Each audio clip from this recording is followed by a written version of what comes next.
Hey team, today on the Celebrity Couch we have... Damian Reid, man of many things, but probably most recognisable as the MC at Armageddon. So Damian, why don't you tell us a little bit about yourself? Oh gosh, great question. I was born at an early age. Look, basically my day job, I work in IT to pay the bills, but about over 10 years ago now, I got an email in a account that I have for a corporate theatre company that I was running at the time from a chap named Bill, who claimed to be the guy who runs the Armageddon Expos. So I politely responded thinking it was a prank from one of my mates, and it turns out it was the real guy. Bill was looking for someone to MC in Wellington. Apparently, he was getting too busy. I mean, the convention had been growing. This was when it was still at the old TSB Centre, or arena, what do they call it, down on the waterfront. So I rocked up, and the rest, as they say, is history. My first ever panel was Twilight. Who was at the panel? It was the lady who played the wife of the leader of the werewolves and one of the young werewolves. I couldn't tell you their names now. I am very, very bad with names. I apologize in advance. I will be halfway through a story and I'll go, that guy or that lady, because I forget names really. I mean, I meet a lot of people, so it starts to blur after a while. So I'm going to give you a couple of categories for celebrities. Basically, tell us your story. So, who's been the funniest celebrity? I would have to say the funniest celebrities for me were actually Mike Minogue and Karen O'Leary. Anyone who was at Wellington Armageddon this year saw me have a moment or three where the two of them they broke me. It was so funny. Bradley Walsh, who is the guy who hosts The Chase, he's also in the new Doctor Who series. I love it. He has these moments where he loses it, and is actually, if you go on YouTube, type in Bradley Walsh loses his cool, you'll see multiple times where he's lost it, and that happened to me for the first time ever. 10 years experience at Armageddon conventions, and I've had moments where I've had a good laugh with a guest, but I've never broke.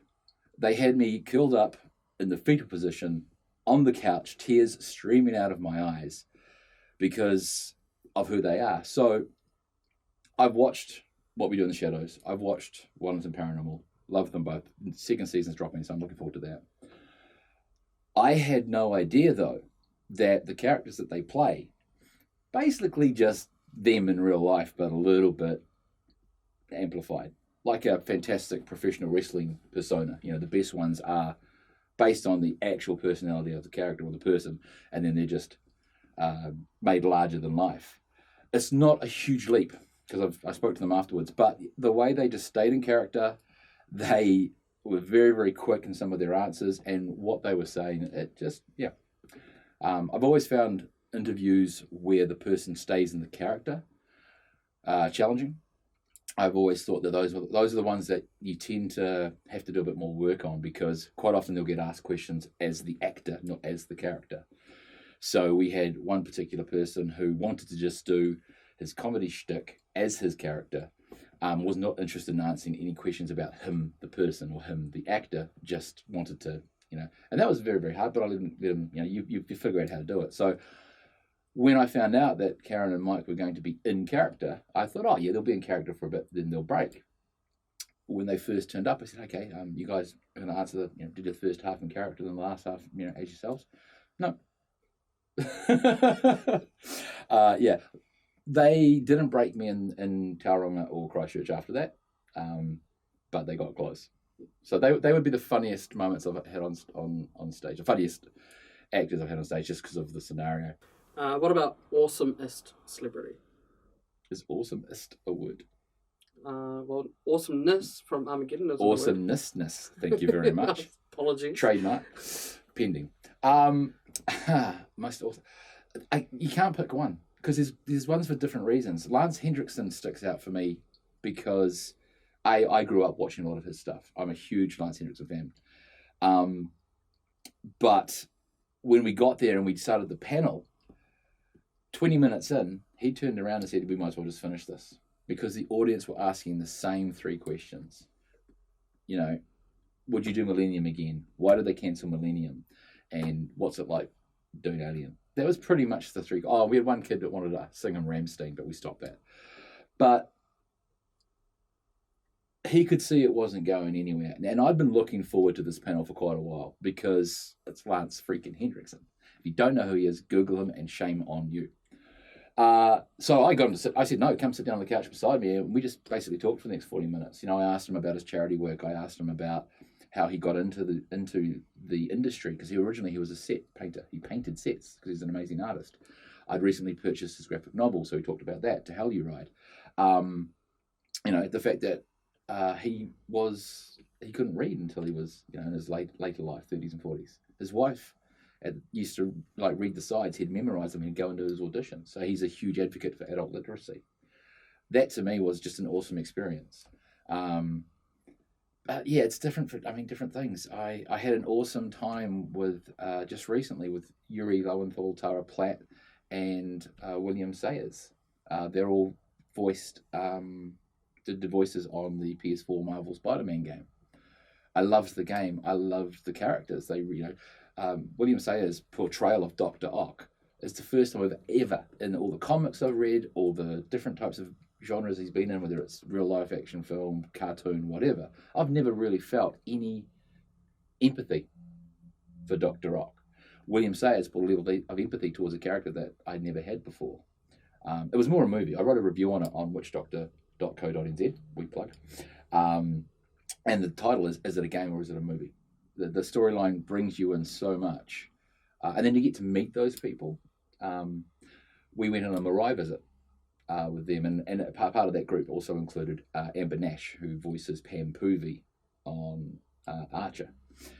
Sorry, I'm a bit of a Billy Connolly when it comes to telling stories. I'll get back to the point eventually.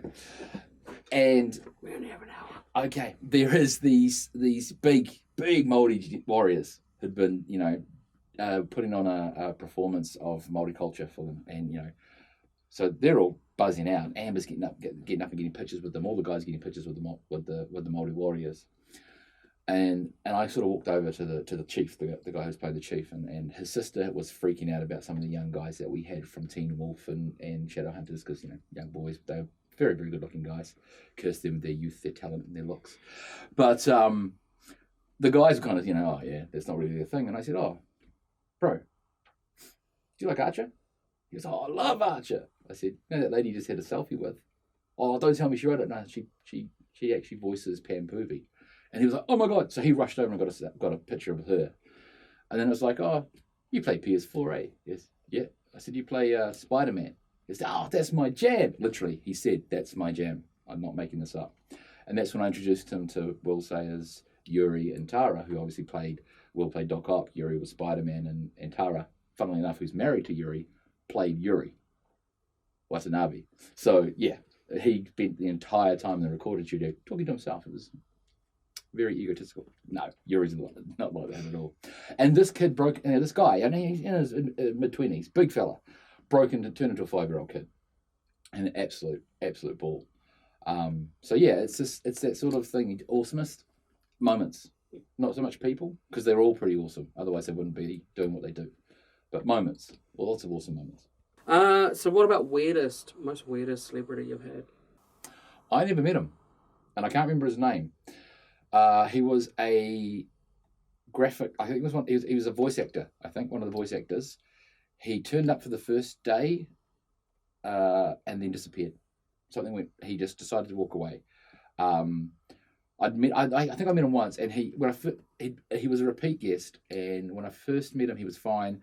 Then he'd had an awakening or something, a spiritual awareness, or he'd gone through I don't know. But next thing I know, he was very, very spiritual, and that's not a bad thing, but he was just odd.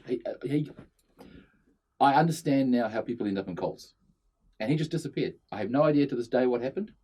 All I know is that I got a notice the next day that one of my panels was going to be a body light. That's probably the weirdest person I've ever met. Everyone else, they're just like us. They're just in a weird situation. Take Jeremy Renner. Normal, nice guy. A lot shorter than I thought. I'm bigger than Hawkeye. But, he lives in an environment where he can't go to the store in his hometown. He can't go to a restaurant in LA without being swamped. So he turns up and he's got security set up. He's got his own green room because that's what his agent and his management team were expecting. He walks through Wellington Arena, coming down to the photo booth to have a quick chat to me before our panel that day.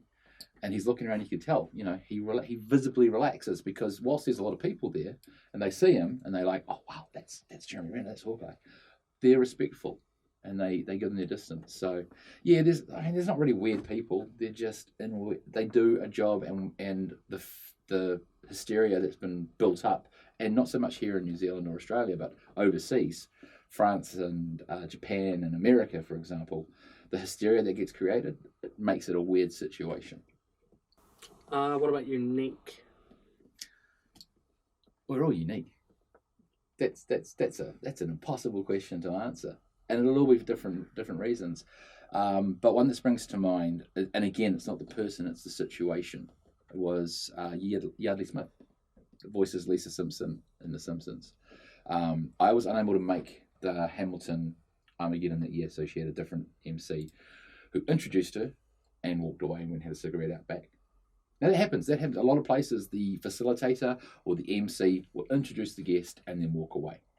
That's, the thing with Yardley is that she was used to doing panels, so there was always 3 or 4 people picking up the same question, or if the questions dried up at all, which is an MC's nightmare, they would have someone that could just jump in. But she didn't have that, so there was awkward silence. So I did not expect that for her to react that way. So when we came to Wellington, Bill just said, hey, listen, this is what happened. Can you just make sure that she's okay? And I said, I've got this.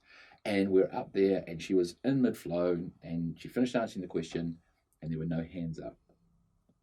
And she was just froze. And again, come sit next to me. And I started talking to her about a project that she wrote, directed, produced, and starred in called Ophelia. Again, if you can find Ophelia, the movie, it is well worth watching. Where she got to actually play a role that she never gets cast for, because they hear the voice and they put her as either Lisa Simpson, or they put her as the weird legal assistant, or the weird cashier chick, or the weird this, the weird that, the kooky one. She can act. Oh my God, that woman can act. And I think the world's really missed out on an opportunity there.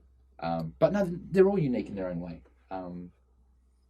But that was just a really unique situation. Someone who's had a lot of experience in the con scene, but never alone until Wellington, well, New Zealand.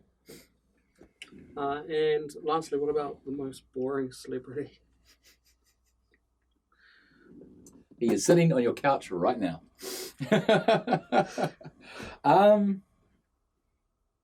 See, again, and this is going to sound really cheesy, but there's no such thing as a boring celebrity or a boring person. We all have our own stories to tell. We all have our own unique way of looking at life, and we've all got opinions on things that can be different, can shock you. I will say that what does make it boring, for me more so than anyone else, is 2 things. When you can tell that either the person isn't a fan of doing conventions and is there because of either a contractual obligation, or, and that's less the case, there's very rarely someone here is in New Zealand for a contractual obligation, or they've gone up because it's just happened to fit in with something else. And it doesn't happen very often, but you can tell they've kind of come because it's a free holiday in New Zealand. They get to cruise around our beautiful country. So this is a bit of an imposition. So they just are flat when they give answers. And the answers are usually in the exact same tone, the exact same structure. It's very boring. And the other one is the person that does the same panel verbatim almost every time, to the point where I can actually do their panel for them now. Well, you've had your own panel, haven't you? Impromptu. Yeah. When so I mean, we get delays. People get held up. Sometimes they're not feeling well, so they take a little bit longer to get there, or they're signing things, or their photographs have gone over, and I have to fill in time. And yeah, sometimes it's like I just, a lot of it I make up on the fly. I'm joking, I'm talking, I promote things around, but you get bored of the same stuff. The audience will get bored. So every now and then I will sit down, if I know it's going to be quite a while, like more than 5 minutes, I might say, well, if anyone's got any questions for me, away you go. And so there you go. That's probably the most boring celebrity they've ever had on an Armageddon would be me. I know there's probably a few, but who springs to mind on a celebrity that you would like to meet? That I haven't met yet? Yeah. Jack Black. Oh, I've met Jack Black. So Tenacious D came to New Zealand. It was Boxing Day too many years ago to remember. And we were walking around to the back of the theatre that we went to see them in, and there's Jack and Cole Gass. So we just hung out with them for a little bit, just talking and, just talking. I would love to meet Catherine Tate. She was due to come and then she had to cancel. Catherine Tate, not just because she was in Doctor Who, and I'm a huge Whovian, and so is Bill, who runs Armageddon. He loves Doctor Who like me. In fact, probably even a little bit more. But because of her comedy work and her Shakespeare work. She, again, another famous, amazing actor. Actress, whatever the pronoun is they're using for actors and actresses these times. Who else would I really, really like to meet? Kate Beckinsale, but for a completely different reason. Alyssa Milano. I'd love to meet Alyssa Milano. Rose McGowan. I would love to sit down on a couch with Rose McGowan and just listen to her tell her stories. I think she is an inspiring woman to have suffered what she suffered and then come through it and still stand up and fight and produce amazing work. So, stepping away from Armageddon for a little bit, what can you tell us about your current show, Extremities? Right, so, Extremities. It's a show I'm directing. So I've directed 3 plays now in my life. The first one was a play called Misconceptions, originally called Sperm Wars, which is a black comedy about infertility. The second one I actually wrote, a stage adaptation of The Vicar of Dibley. Directed that. It was sold out before we opened. The third one in my trilogy, because I'm directing 3 in Wellington and that's it, is called Extremities, which again I acted in 18 years ago. It's a story about a woman who was attacked in her home by a stranger. She manages to overpower him and then has to figure out what she's going to do with this guy now that she's got him. It touches on victim blaming. It touches on how women who report sexual assault aren't believed, where the onus of proof is on them, not on proving, that it didn't occur. They had to prove that it did. And what happens when a victim is given the power over their attacker. Because as we know, sexual assault is not about sex, it's about power. And about probably a range of other things, but this is the theme of this play. And the thing that saddens me about this is 18 years on, and it's still as relevant today as it was then. I've done a few things. Originally, it was written in 1978 when the author, Master of Ceremonies, was in an airport, bumped into a woman that he calls Mary, and she tells him a story of her assault. And he writes, and he writes her story, but in a slightly different way. And it's very New York centric, because it was set in upstate New York, and it cast the male antagonist as a Latino. I have removed all reference to any actual place. So this could be anywhere in any Western society, Canada, Australia, New Zealand. It could be any group of people floating together. Okay, so I've got a couple of different accents in there, just because no one's put an accent on. They're just using their normal voices.